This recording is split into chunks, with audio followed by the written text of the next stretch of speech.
Go. To open the show tonight, we're going to read a quote from our favorite Smoke Grantham. Sergeant First Class Coward bullies his soldiers because he has a small ego and an even smaller dick.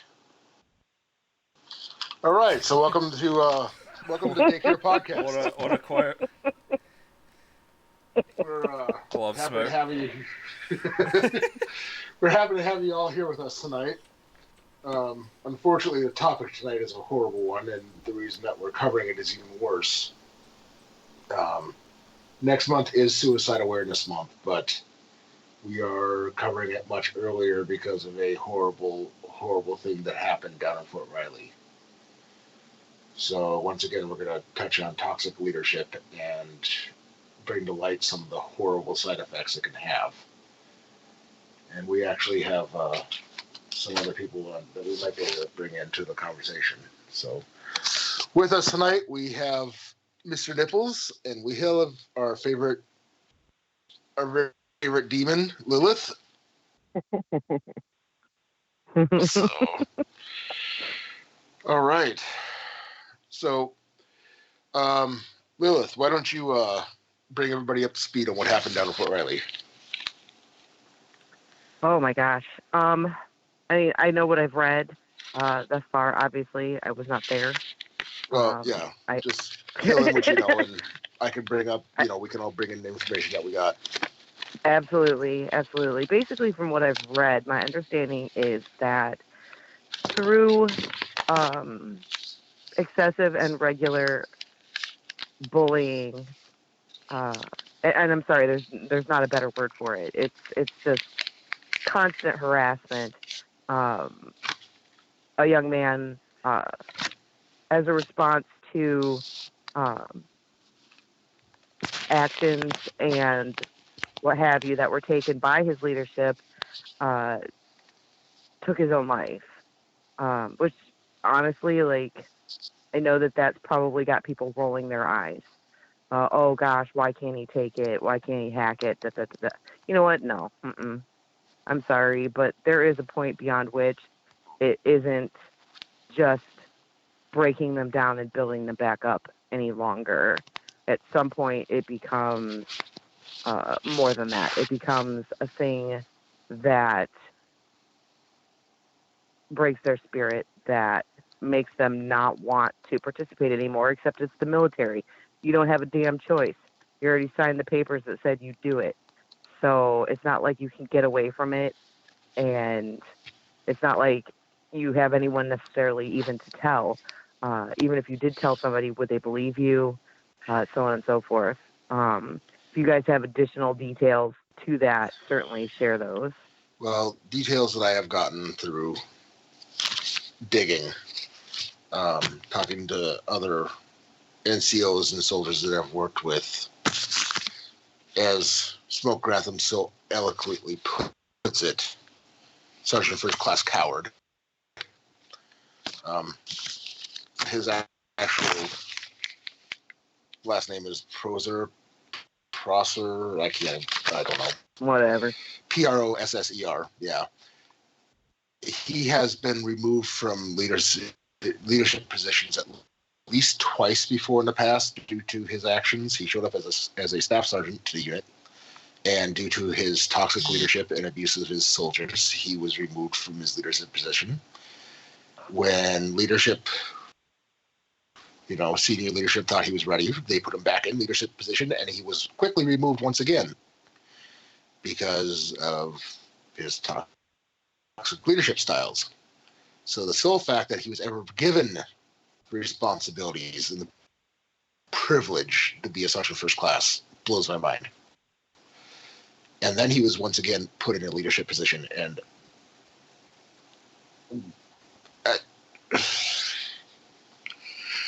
this is what's wrong. How are people like this ever allowed to lead any troops whatsoever? It makes no sense to me. And how are you supposed how is an E4 ever supposed to report an E7? Even if he does have a bad track record, who's going to listen to him? They just assume you're whining. Yeah.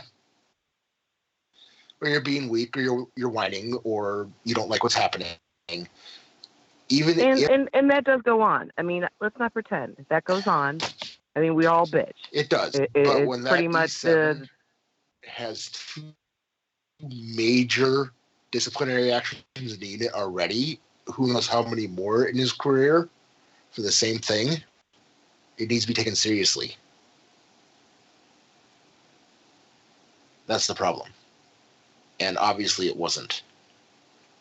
Well, I think the real problem, and legitimately so, is that there's a fine line between what we do that's necessary for the purposes of building.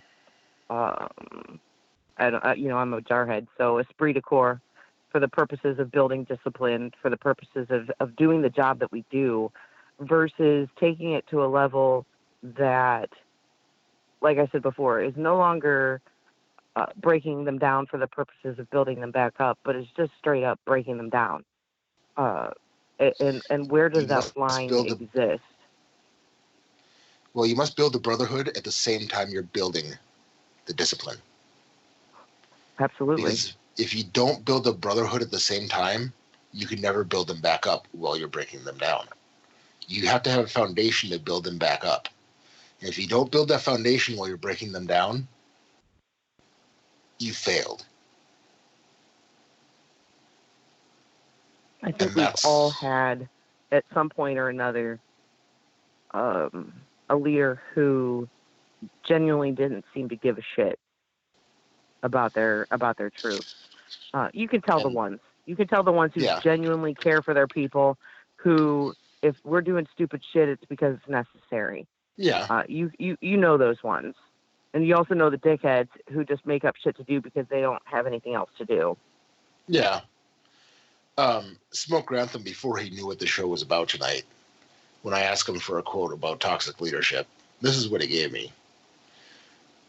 Toxic leaders are the greatest threat to the morale in any organization. And that is the greatest answer that can be given. Because if morale is down and you fuck up the morale, you no longer have an organization. Completely concur. Definitely. When I when I first got out and got a civilian job, the boss was pretty freaking toxic most of the time when he was working with me, unfortunately. So it made me not really enjoy my job whatsoever. Yeah, I've been dreading most days. So I've been there.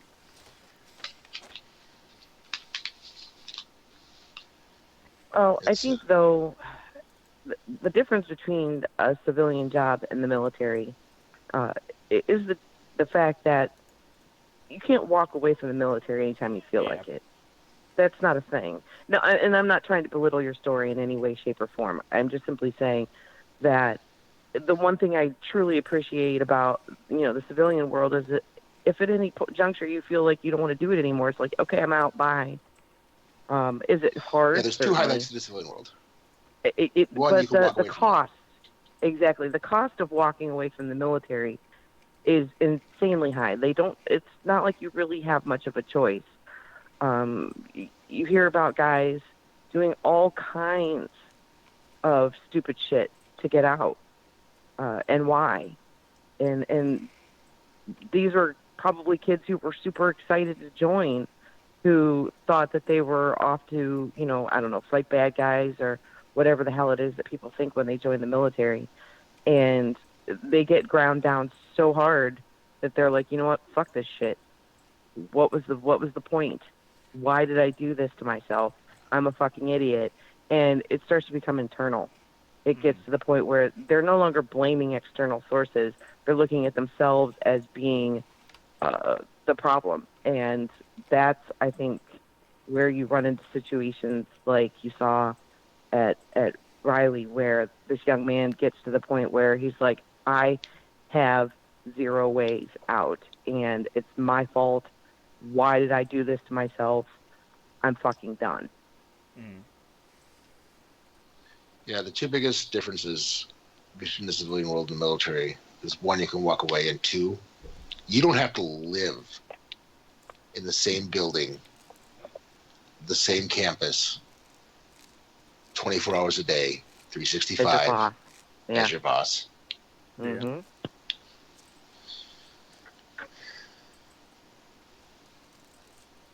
So that The hard stressor part. is, yeah.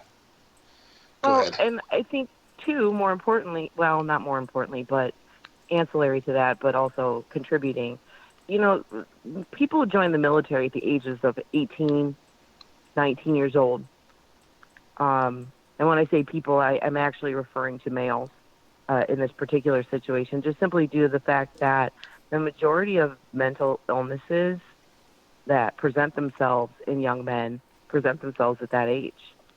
You see a lot of situations where these young men maybe aren't mentally equipped to handle the kind of stresses that they're being put under.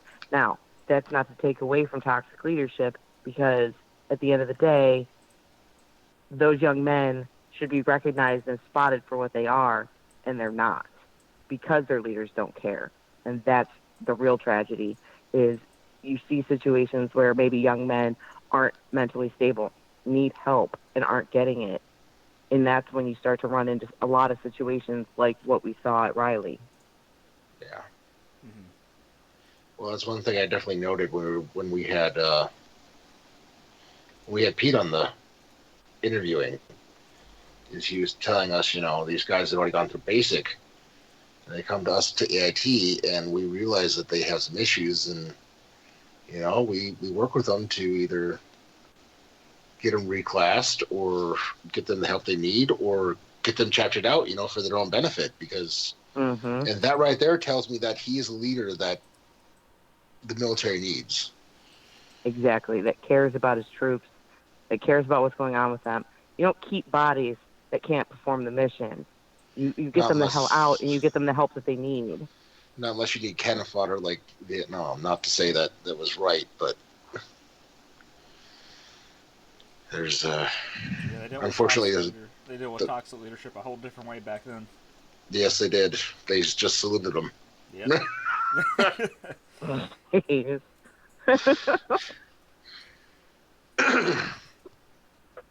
Yeah. Oh, whoops. I'm sorry. Did I just let everybody know who you are? My bad. Hey, you see that So specialist passive over there? aggressive, green on green. You see that specialist over there? He's a real asshole. Go salute him. Oh gosh. Jeez. Now, with contracting with the Air Force, one thing I really witnessed recently that I thought was incredibly weird was it was like it was like the reverse of toxic leadership. They were punching up. It was quite literally the weirdest shit I've ever seen. Like What does that mean? I contract with the Air Force, and so I didn't intervene in this too much, except I kind of sat them both down at one point, and I was like, look, I was like, you guys need to work this out because it's starting to irritate the fuck out of me, and it's messing with our work. So basically, there was a NCO and an airman, and the airman basically is super likable, and Hmm. like they go out there and they make friends with everyone. So she had made friends with like the chief over the section, and made really good friends with lieutenant over the section as well. And this airman essentially started accusing the technical sergeant of just not being a good technical sergeant, not working. Which he like had sit downs with this airman and everything to like work out any issues. Like he Hmm. wasn't his leadership wasn't toxic at all, and because he was a rather new NCO, so he was being like as down to earth and like one on one as possible with his airman. Sure. But this airman just hated him for like no good reason. So basically, just kept pushing until Well, he was okay. he was just moved to another shop. That's not fair. No good reason that you knew of. No, there was literally like I'm there all the time. So there was really no good reason other than like she had been accused of not working as much as she put on by another airman, and it's like she just wanted to throw someone under the bus for the situation. I see. And did you see that to be true? Oh yeah, Okay. because it's the same thing's happening again in another shop now. It was pretty wild. That's rough. That's Yeah, hard. And the suck part of that is and the I chief of hate the this so section's the much. one where the toxic leadership starts to come in there. As everybody's going to start looking at that as, oh, I'm not trying to turn this into a female situation, but people are going to start looking at that as, oh, females can't handle their shit. I fucking hate that so much. Mm-hmm. So Unfortunately, much. that's what it's going to turn into. Yeah. It is. It's straight up going to turn into that, and you know it.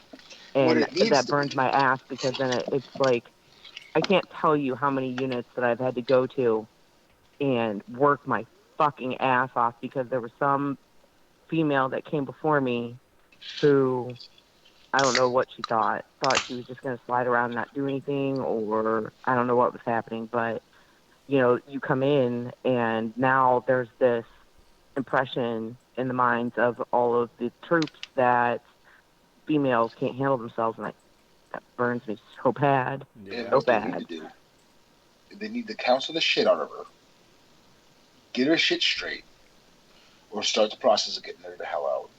Yeah, like the Because, big problem though is like she got the section chief and the lieutenant like at like a Sounds friend like level rap. essentially. Yeah. Yeah, and that's So it's like when people go unacceptable. up the chain of command, like the tech sergeant did, they just don't get anything because it hits them and yeah, stops. And I it's know. funny Well, because the airmen have tried doing stuff as well, like other airmen, and it still just gets shot down. It's really wild, like how There's a the way chain of around that. command kind of failed. There's a proper it way gets around that. Yeah, they're trying to do something now, and like another one airman's has gone like detective on this. It's pretty wild to watch happen. it kind of ties back to the idea though that now there's this situation that has evolved where the troops don't trust their leadership. Yep. There's clear favoritism that's going on, regardless of gender.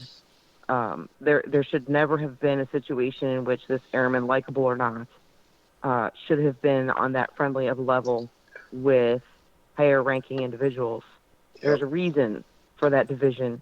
There's a reason that you have that sort of distance that's placed between NCOs and non-NCOs, Yeah. staff NCOs and NCOs, officers and enlisted. Those divisions are there for a fucking reason, and that should never have been allowed to go on. So while I appreciate that the leadership was reasonably squared away, I also criticize the fact that they allowed that to happen. I The Mm-hmm. don't I organization, don't it's. care how nice that person is, Yeah. regardless of gender, that should never have been allowed to go on. And I'm sorry, but that doesn't just go on with females. I've seen it happen with males as Oh, no, well. Oh, it can I know Uh, it, happen with it it can happen does. with any charismatic person. yeah, you get an individual that comes into the unit, they're the all-around party guy, and everybody loves Yep. them. And the Yep. next thing, they get away with all kinds of stupid bullshit. And again, that reduces morale. And the individual who is busting their ass is looking at that like, what the fuck? That's quite literally what happened. That is a good description of the situation. And that's I'm sorry, but that's actually a pretty textbook case of toxic leadership Yes, it is. Yeah. because at that There's, juncture they are allowing personal alliances to interfere with their job. Yep. yeah, there's more than one type of toxic leadership, that's for sure.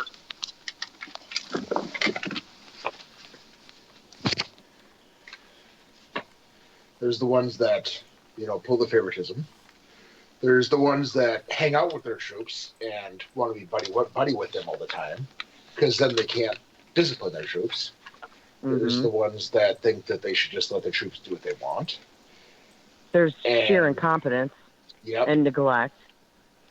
yep. There's I mean, I've been subject to that, and I know we probably all have, to the ones that just don't know actually what I the was fuck they're lucky. doing.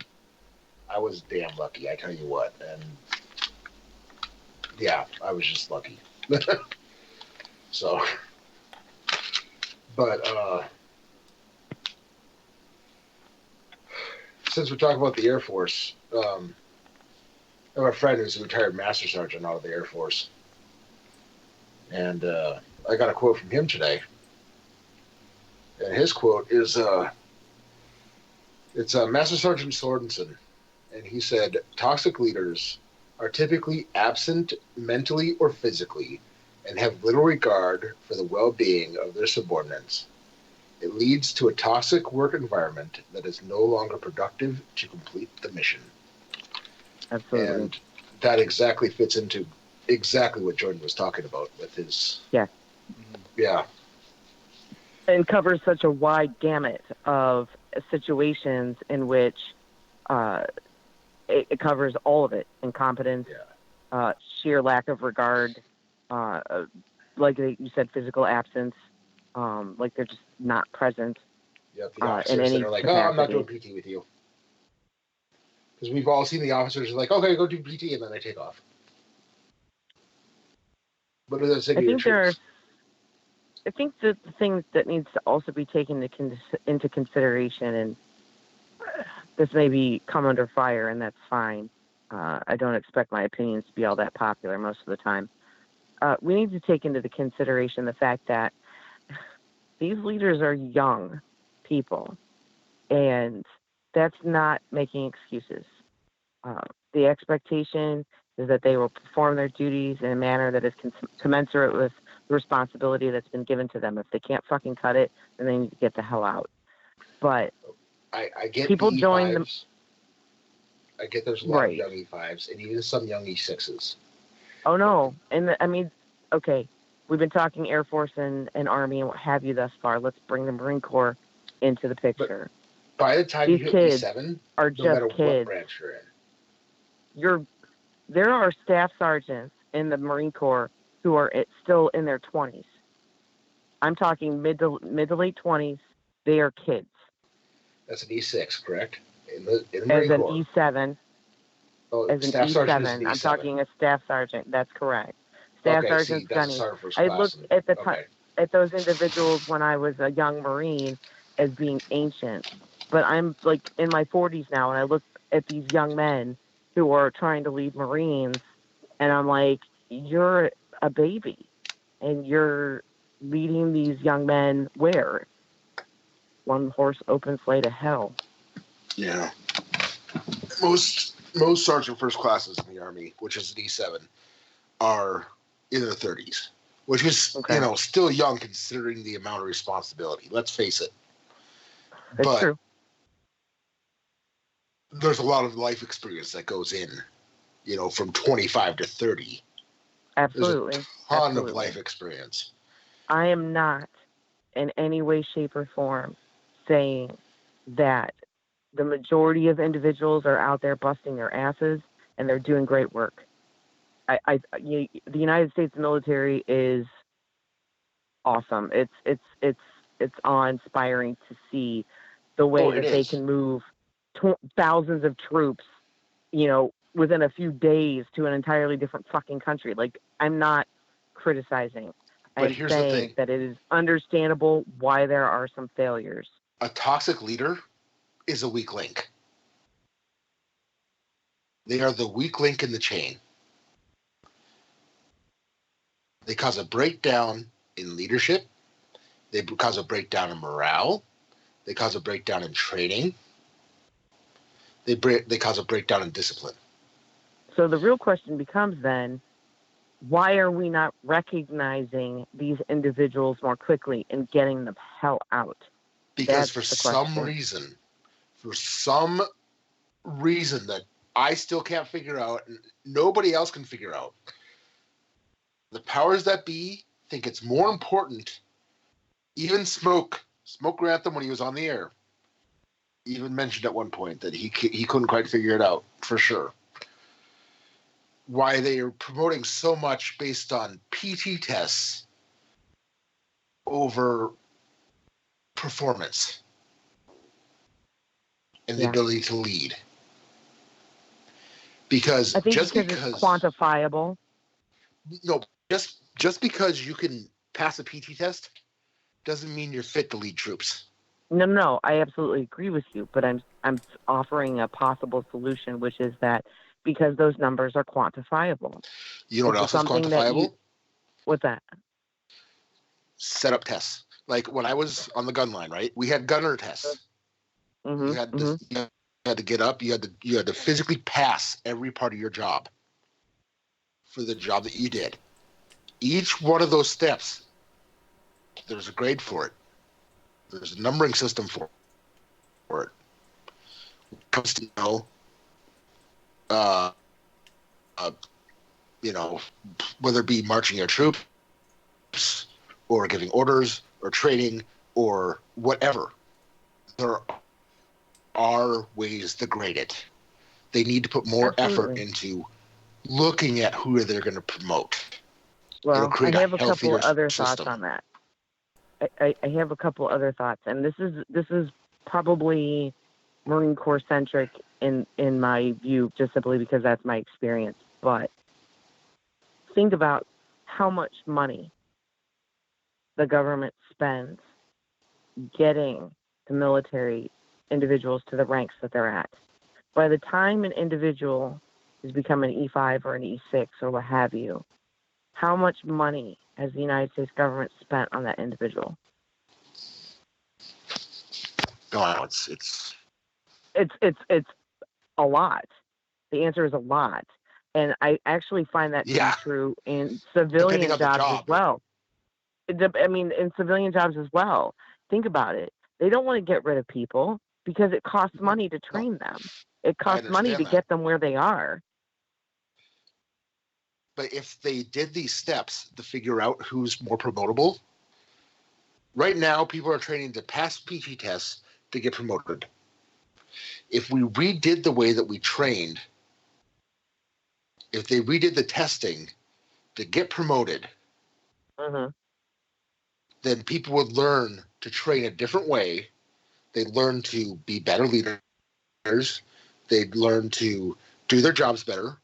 They would learn to look at situations in a different way. And a lot of the toxic leadership shit, just bullshit in general, would start dissolving itself See, I think we're sort of the because people Navy's. would have to put. I think it's where the Navy's kind of doing something right, because Yeah, we don't really look at PT tests when it comes to rank advancement. It's more like what you've done on your eval and how well you do. We like literally have tests to rank up and everything. So it's like, the higher rank you get, and it's technical and it's also leadership. The higher you get, like I actually had a few little leadership questions on my current test to like but judge how well you'll be able to lead. I think there should be on top of what the Navy's doing. I think there should be some practical testing. Yeah, that's fair. They should have to form up troops and put them through a series of random randomly assigned drills or tasks. You need to get them to do a layout or get them to do something that's part of the job every day and supervise them and help them through it and just see how they do it. That will be the test on how their leadership skills are. I think that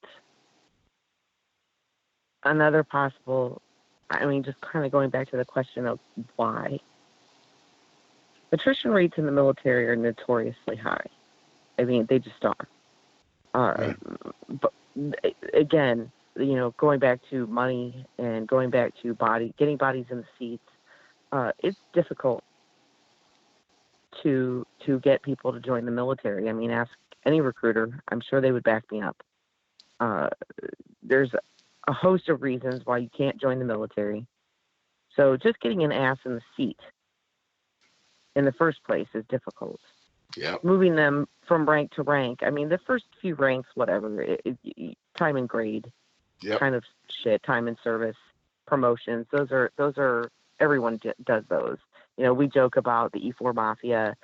In the Marine Corps, it's the Lance Corporal Underground or whatever. Terminal Lances, terminal E4s.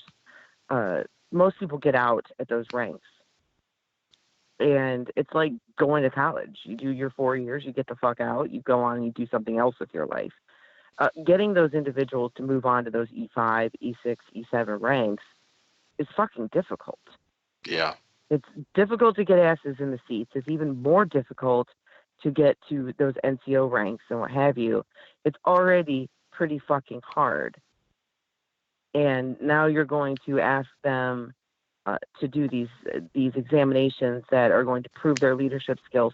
How many of these dipshits do you think are going to pass this shit? Well, but we still need people to do the jobs. I mean, you need a certain number of individuals to do those jobs. But right now they're training to pass PT tests. That's what they're doing. So if they had to I'm just train, playing devil's advocate, by the way. I know. If they had to train, if they knew they had to train more for their skills and leadership, like the Navy does, don't you think that they would put more time and effort into it? Absolutely. And don't you think in a way that would help self-solve some of the toxic leadership? I'd like to throw one more monkey wrench into this particular conversation. Go ahead. And I'm just throwing it out there. The other thing that I feel like is important to this particular conversation is military culture. Yeah. Okay. Yeah. So like, I mean, the other two, it's like, okay, you know what, money, what the fuck ever. We spend $1 gazillion on the military every year. Who gives a shit? Get it. We talk about attrition. That's a normal part of any industry, regardless if it's the military industrial complex or if you run a fucking bakery. Attrition is a thing. But military culture is unique, and we all know this. And at the end of the day, in many respects, military culture in and of itself promotes toxic leadership. We as an organization, we as individuals within this organization, we view ourselves to be these big, bad, scary motherfuckers. We should be able to endure anything. And then you throw on top of that a culture of rampant alcoholism, and you tell me that is just not a recipe for disaster sometimes. I have never not been sober on the job. Never been sober. Never. You've never not been sober on the job. You're one of how many people? A, I don't believe you, and B, at the end of the day, we all joke about it like it's a really funny fucking joke, and it is. I mean, these are kids. I know. These are young people who are joining the military at the age when they should be joining a fucking fraternity and drinking themselves retarded. I did join a fraternity and drink myself retarded. Oh, there you go, right? So, it's that... We join the military and drink ourselves completely retarded. Where we all drink and try to figure out who the fuck we are. And it's not, again, not defending, simply saying it's actually understandable in some instances how some of these individuals slip through the cracks because they're doing the same things that everyone else is doing, quote unquote.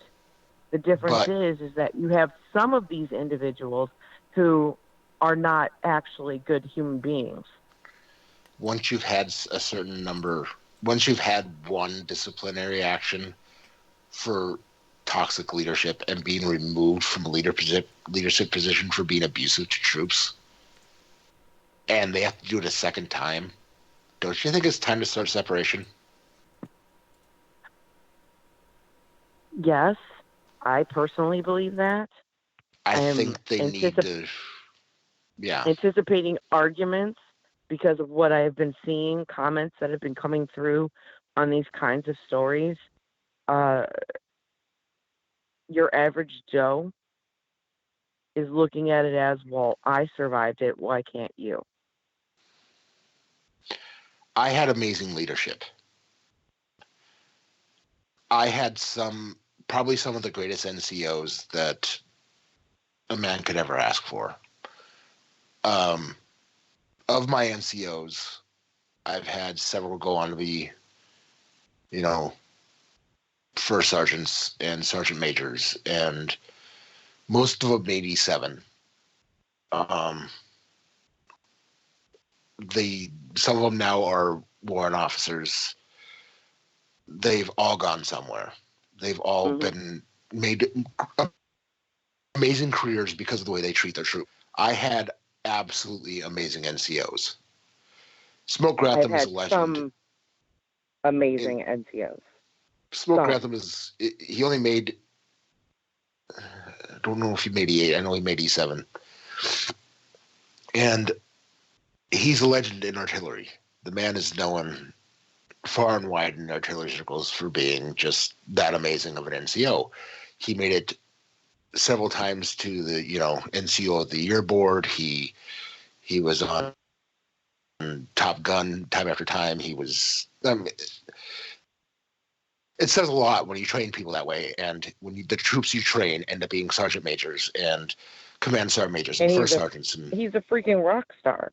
Yeah. And I love that. I love when you run into rock stars. The problem is that they're not all rock stars. No, I know, but I was lucky.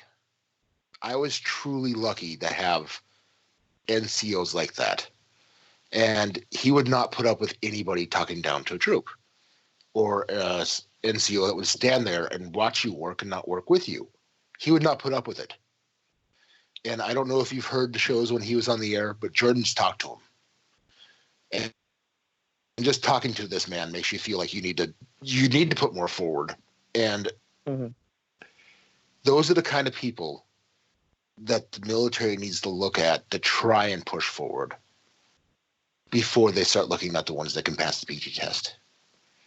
Because those are the ones that are going to inspire leadership, inspire men to do the dangerous shit, inspire men to want to do the jobs that need to be done.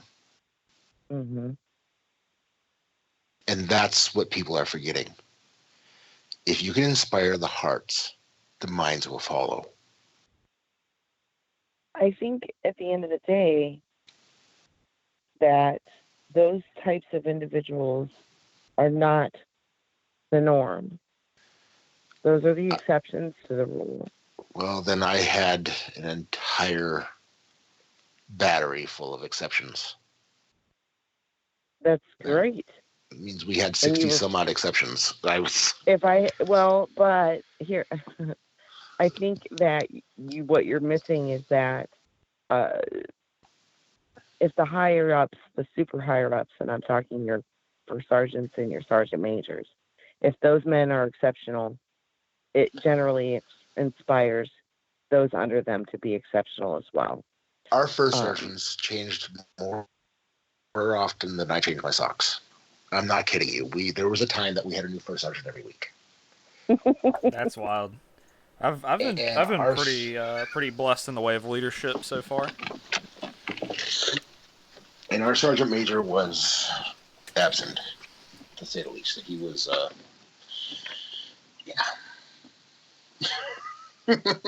Well, I think you also there's always going to be, of course, situations in which people excel in spite of. Yeah. So I mean, I definitely have seen those sorts of situations where you have individuals who are sort of shining stars in the middle of the shit. It doesn't happen all the time, but you do get those, and that's phenomenal. I love when that happens. I haven't been as fortunate, I guess, as you guys. I've seen plenty of situations where leadership simply just didn't care about their troops, or were incompetent, or had been ground down so hard by those above them that they just stopped trying. Because you see that. You see the ones who are like, you know what, I'm really sorry, guys. Yeah. There's not a whole fuck of a lot that I can do about this. And that's even worse. Yeah. In a lot of ways, because it's like they've been beaten down to the point where they're like, you know what, fuck it. I can't risk my career for you. And that's pretty sad.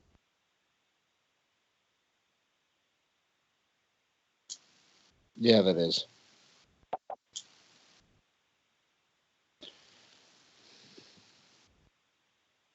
I've also had some rock stars.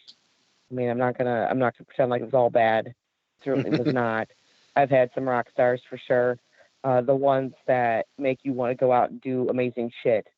But I've also had the ones that didn't know what they're doing, had no clue. Now, part of that has to do with my gender.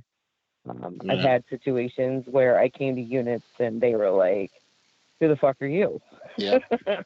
Unfortunately, that's I going to was happen. their first female. Like, and they're going, well, "We don't know what to do with you." I'm like, "I get that. I do. Figure it the fuck out. That's your job." Yeah, unfortunately, that's going to happen.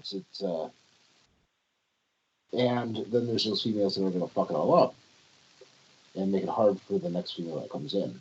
And I'm sorry, that's going to happen too.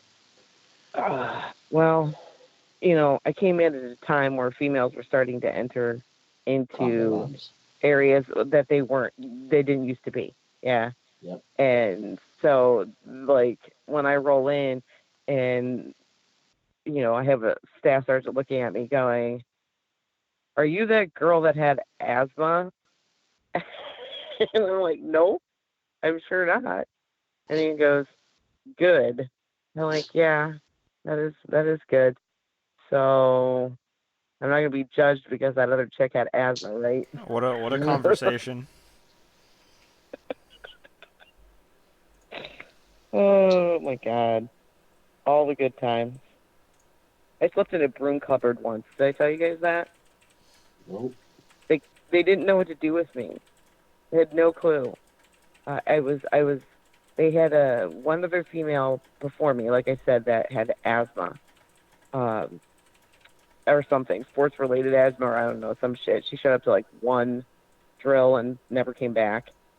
And but before her, they had a female doc, a corpsman, uh, and of course, she was Navy, so she was kind of like on her own program. So I was their first actual legitimate female unit member, and they were seriously fucking confused.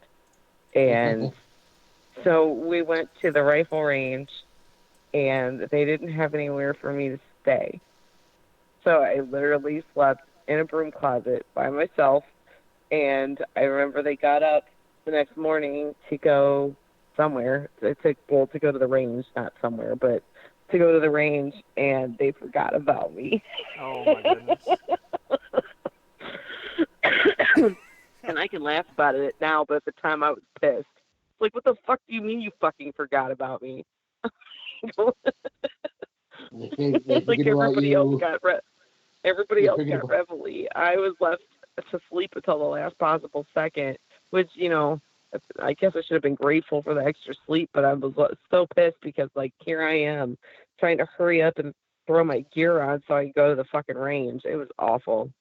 Just awful. It's like, how are you supposed to succeed in an environment like that?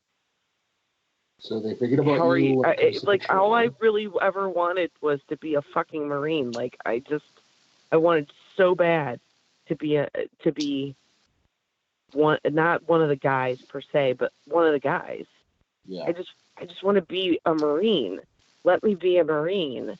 If that means I need to sleep next to a fucking guy who's jerking off in a sock, I don't give a shit, because I just want to be a Marine, whatever that means.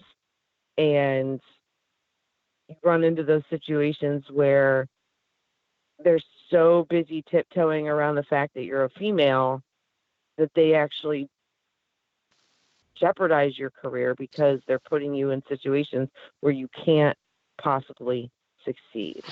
And I think when I hear the story about the young man at Riley, that's what makes me think of. Toxic leadership is not just being put in a situation where it's really hard. Yeah. Okay, we all had it really hard. We worked hard. That's part of what you do when you join the military. Toxic leadership is putting you in a situation where it is literally impossible for you to fucking succeed. Yep. They've now made it so that no matter what you do, it is going to be wrong.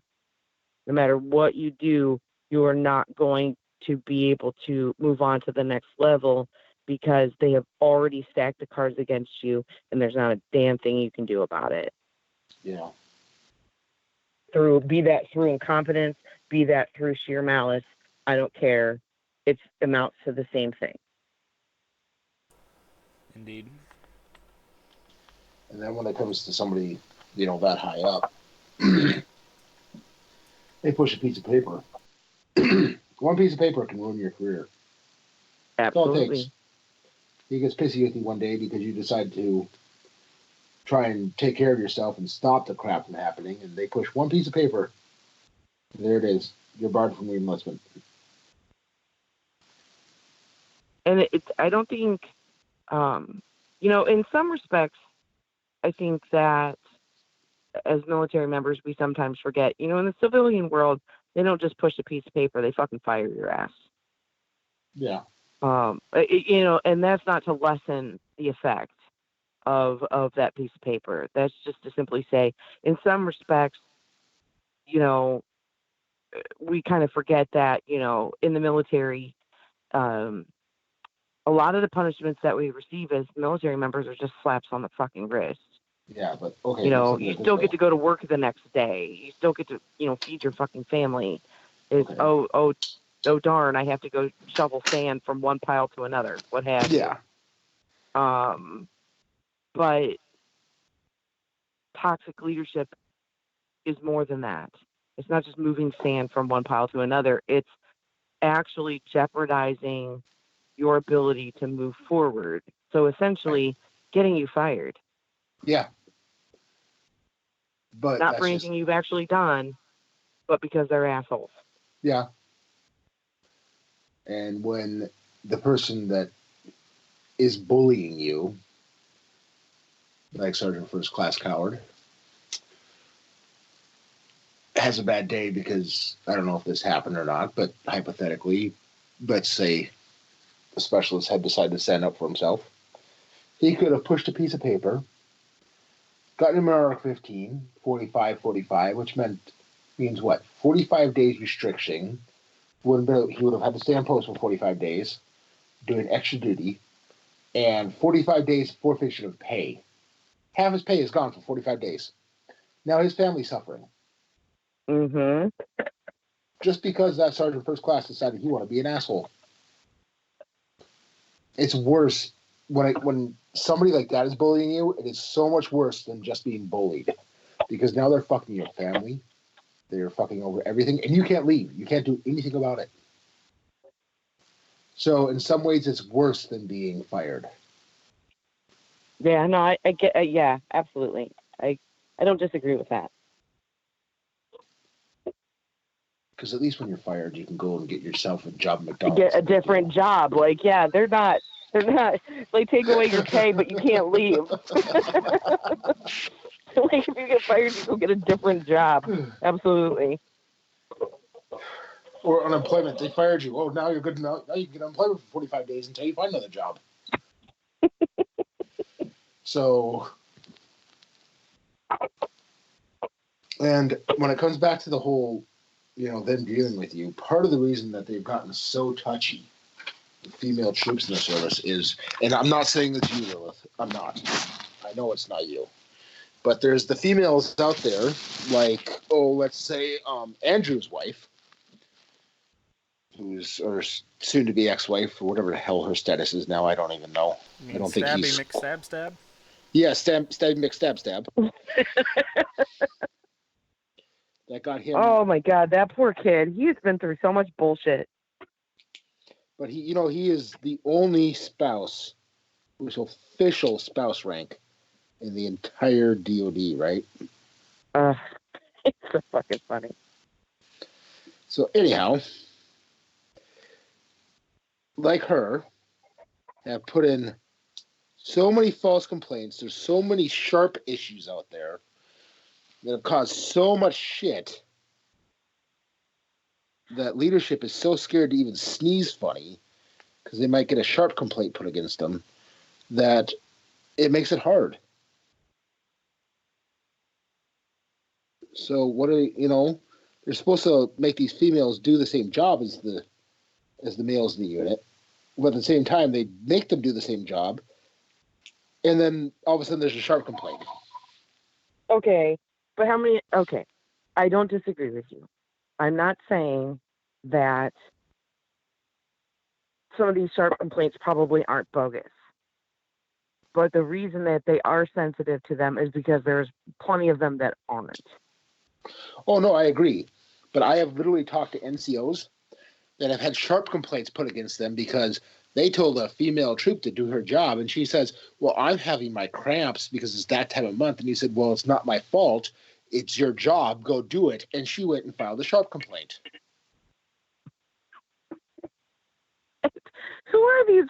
I don't understand. Who are these females? Like, I never knew even one of them. I never knew one. I seriously, in all my time in the Marine Corps, I never knew one female who was pulling shit like that. 99.9% of the time, the situations that I saw occur were situations where male leadership was taking advantage of the fact that she wanted desperately to be accepted. I'm not even kidding. I watched, crap you not, I watched a freaking male staff NCO walk into the room of a female non-NCO. Okay, so she was like maybe, I don't know, like a fucking PFC or some shit at the time. Walk into her room, shut the door, lock it. And I'm like, what the fuck just happened? For real. What just happened? Because whether or not she was welcoming of that particular attention or whatever the fuck happened in there, because I don't know now because the door's closed and locked, whatever that situation was, he's the grown up. You know what I'm saying? He's the individual that should have been responsible for that situation, and that should never have occurred. And it happened a lot. Well, I he never saw it should have been in happen there without a female lot. escort in the first place. He shouldn't have been on our fucking floor without an escort, That's what let alone yeah, in her room. And that's my exactly. point, is it's like the improprieties go both ways. And it's hard because it's a bunch of he said, she said bullshit. It's hard then to sort of ascertain which situations did she cause and which situations did he cause. You know what it's And going to come down now, to. and so I'm sorry, like, yes, I don't doubt that there are females that maybe take advantage of situations. I'm not going to say that doesn't happen. I'm just saying I never saw it. But conversely, I have seen in spades tons of situations that were exacerbated by the fact that male NCOs, male staff NCOs, took liberties that they should not have been taking. Oh, no, Maybe no, they thought that they were being good leaders or whatever because they were keeping shit on the DL or what have you, but I'm going to doubt it. I'm with you. I'm going to have that it had more to do with the fact that they were hoping that there would be favors involved. But I can't be in charge of that, and I don't know that for certain.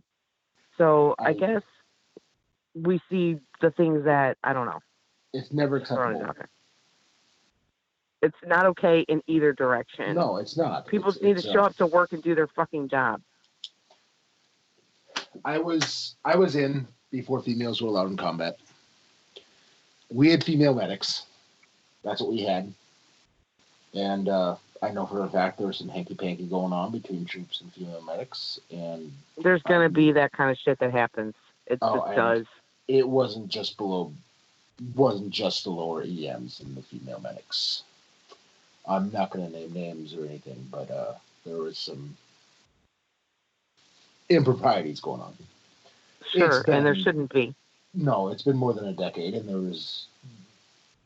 there may or may not, I cannot remember at the time, because I am choosing to have selective amnesia, whether or not there were male troops involved, or married troops involved, because I do not remember by choice.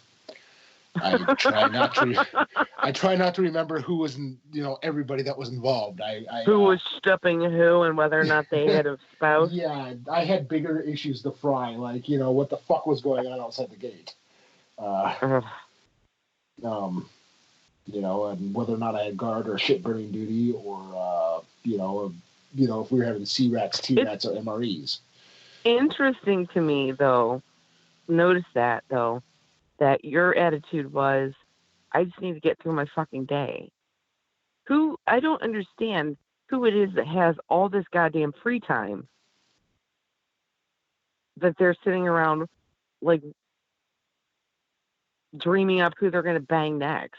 Who are these people? I didn't have enough fucking hours in the day.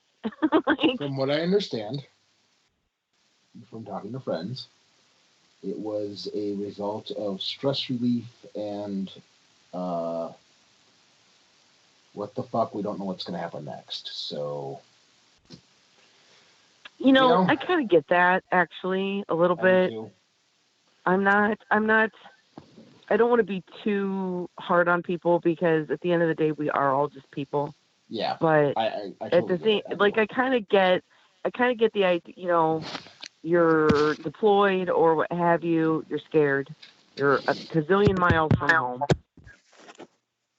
And that definitely seems like a situation where you just might want to bang it out, just simply due to the fact that you don't know what's going to happen in the next hour, let alone the next day. Yeah. At the same time, though, I also think that idle hands are the devil's playthings. And if people had something to fucking do, maybe bullshit wouldn't be going on. I don't know. Just a thought. Well, this bullshit was going on during their 6 hours of sleep time, so there's not really a whole lot of, idle hand time. It was just they'd rather. Hey, that's nasty. Hey, some of the guys were smart and found watermelons, so let's leave it at that, okay? Is smart the word for it? Hey, that is smart. I think what's upsetting to me is that this conversation invariably turns into a conversation about gender. I'm not trying to make it that way. You're right. No. I know you're not. No. I know you're not. That's not what I'm saying. I'm saying that it sucks that it's 2019 and we can't have a professional military. Because let's face it, that's what we're aiming for here. Professionalism, professional military. That in the year 2019, which is 20 years. Actually, I have an anniversary. I joined the Marine Corps May 17th, 1999. So it's been 20 years now since I stepped on the yellow footprints. In the 20 years since I joined the military, since I first came through in a time where people were still a little fucking confused about what it is that females were doing in the military, it's been 20 years since then, and we still can't get our shit together. What the fuck? What are we doing? Why can't we have a professional fighting force that all this bullshit isn't happening? Well, I could get into it, but it has a whole lot to do with society and a lot of other crap that comes to play in the civilian world that has implications into the way that we're raised and a lot of other shit. And there's actually a big, long reason that I can give you that would make sense. But well, I don't disagree with you, but our military as an organization in general prides itself in being different than our civilian society. Everything that we do has a purpose. Everything that we do is supposed to be towards discipline of self, of action, of mind, of body. All right. And yet, we still behave as though we're confused that there are females in our military and we don't know how to act. All right, here's the thing. Ready? We get stuck with these. I'll make it simple. Britain and Hungary both have females in combat arms, right?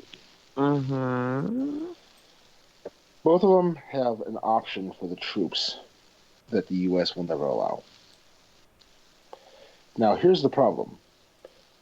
When you spend a lot of time with people of the opposite gender, Mm-hmm. feelings build. It happens. It's inevitable. Okay? Fair. And unfortunately, that comes out and things happen. And yes, it's unprofessional and it is wrong, especially if you're married. And it can jeopardize a unit because it can cause tension, especially if things go wrong when things happen and they don't work out. It can make things horribly awkward in the unit and degrade the unit. Now, Britain and Hungary as two examples of countries that have females in combat arms. Even Germany have figured out a way to prevent this. Do you know what their solution was?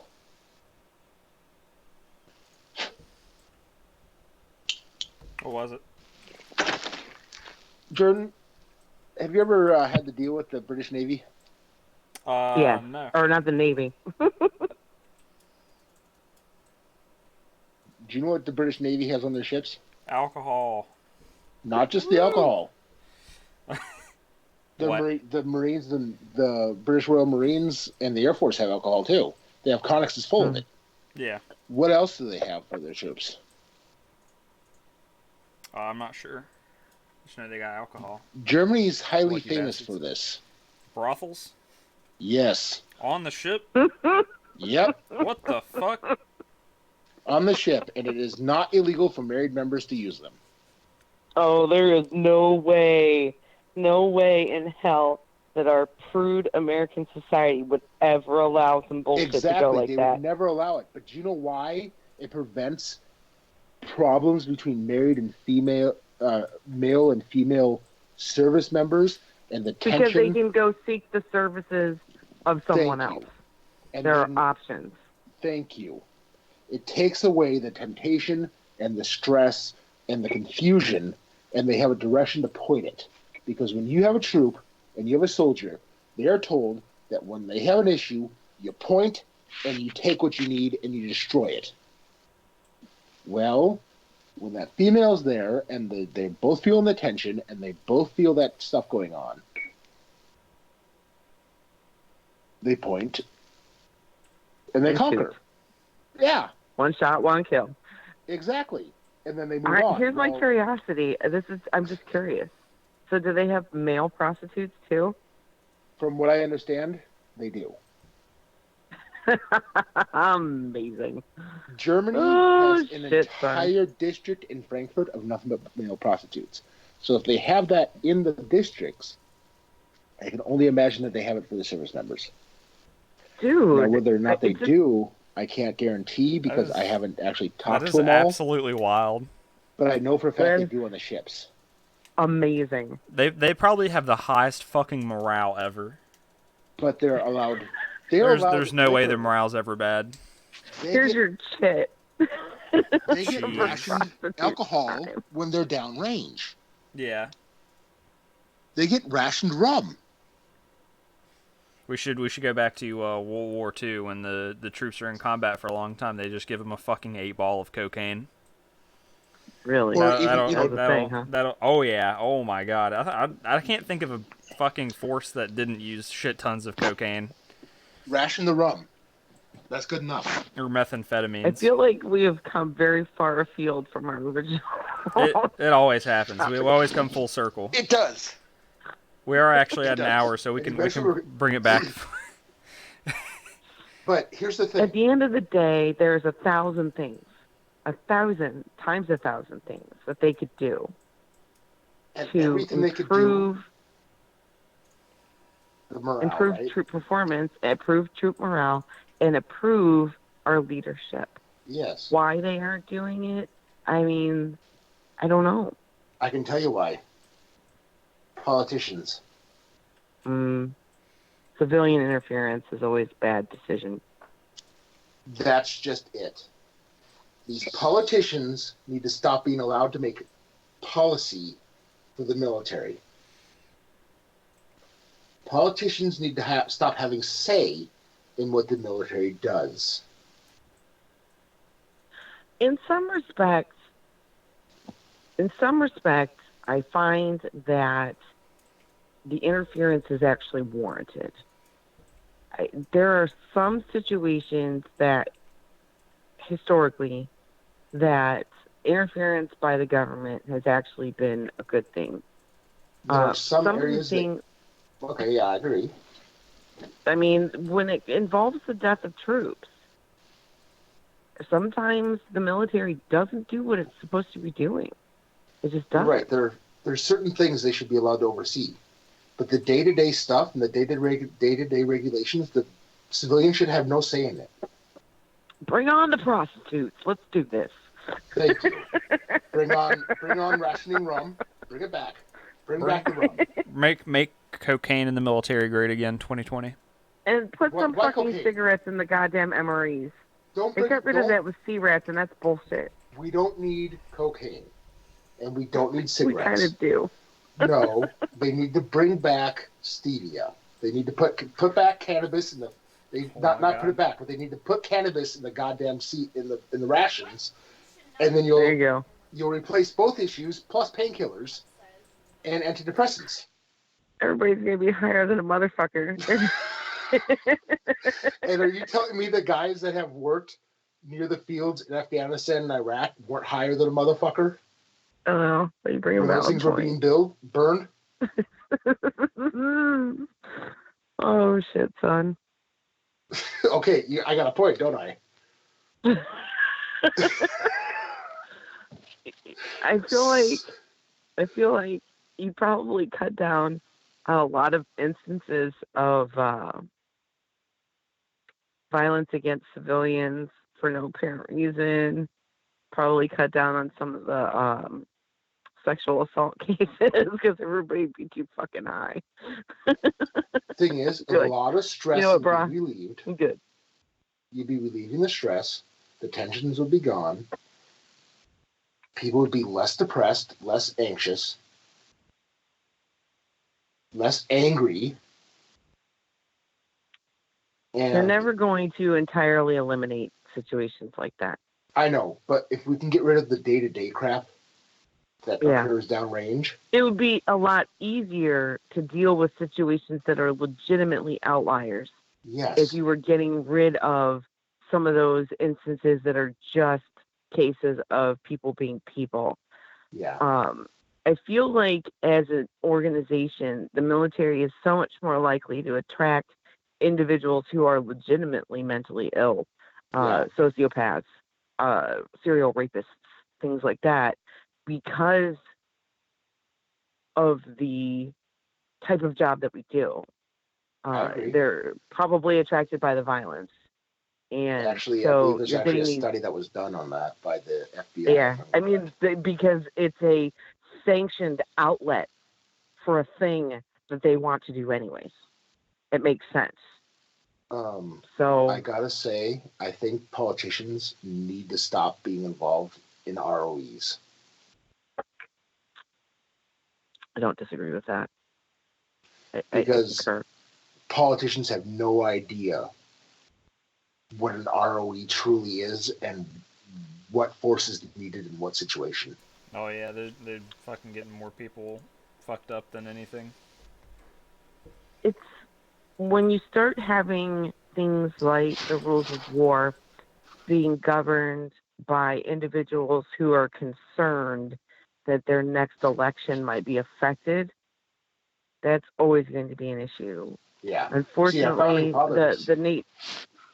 the nature of war is such that you can't have the general populace be in charge of what it is that we're fucking doing, or we won't get anything done ever.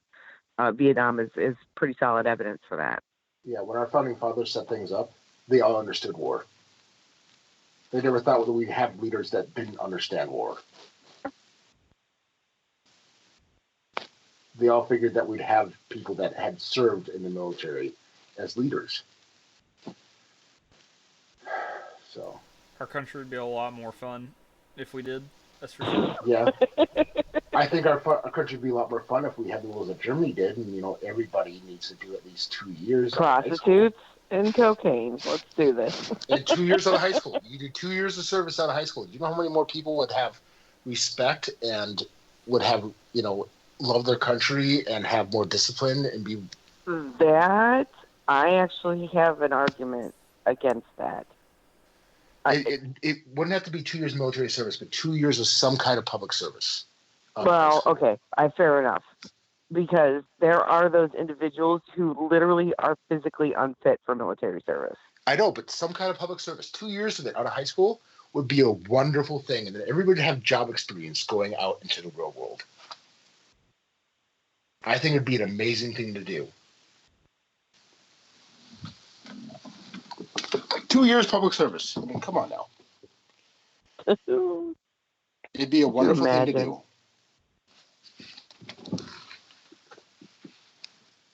But, I'm just an idiot, so.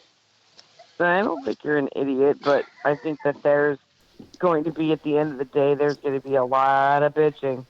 Yeah. Oh, yeah. You hear that bitching from space. All right, you guys ready to wrap it up? Yeah. Like an hour 10. We need to. We have to work on this toxic leadership. We have to figure something out. Oh yeah. We have to keep an eye on things, and I urge our leaders out there to just keep an eye on our troops. Keep an eye. Examine your own behavior. If you're not constantly reflecting upon what it is that you're doing and how it is affecting your troops, then you fucking failed as a leader. The end. Don't be afraid. Every single day, you should be considering, what can I do better today? What thing can I do to be more efficient, to be more, to help my troops better do their jobs? If you're not considering those things on a daily basis, then you need to get the fuck out, because you are failing as leaders. And watch your fellow NCOs. Yeah, you need to stop being afraid to put your fellow NCOs in check. Because I don't give a shit if they're your buddy or not. Yeah. They might be a really super nice, fun guy to drink with. That doesn't make them a good leader. Yeah. Fucking deal with it. Fellow NCOs can't do their job if they don't know what they're doing wrong. Mm-hmm. And we all have to put each other in check now and again, because that's how we learn. Yeah. And sometimes it's just because we're having a bad fucking day. All right, everybody. Bad days are why we're here. Because there was a specialist in Fort Riley that had a really, really bad day. Decided to take his own life. And that is the worst possible option. The worst possible outcome from a situation that is short term, untenable. I can't even imagine I can't even imagine. I mean, I feel like I dealt with a lot of stupid bullshit in my time, but never a situation that would have driven me to say, you know what, I'm out in the worst possible manner. Go to your chaplain if all else fails, because the chaplain has a lot of pull with a lot of people. Get some help. The chaplain can pull some strings that nobody else in your chain of command can. If that's if you feel like you don't have anyone else, for the love of God, come to me. I don't know what I can do, but I will fucking figure it out.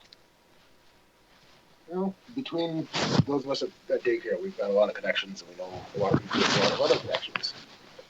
We've actually got an entire chat group full of other people with connections. So somebody somewhere will have some answers that we can help you with. So hit us up. Hit up Daycare if you need to. For real, though, I just want to say, last thing before we go, I feel like I post these things regularly that say, if you need someone to fucking talk to, you know where I am. I think people think I'm kidding. I'm not kidding. I obviously have to sleep sometimes, but if I'm awake, you are welcome to message me. I am here. If you literally just need someone to bitch to, I'm happy to listen. Not even kidding. I find it horrifying. We talk about the 22 a day in terms of veterans, but so many of those individuals are still active duty. You don't need to worry that I'm going to report you, because that's not going to be a thing. You don't need to worry that I don't know who the fuck your command is. That's not a thing. Please reach out. Please. If you don't feel like you want to talk to me, fine. Include the active duty in the 22.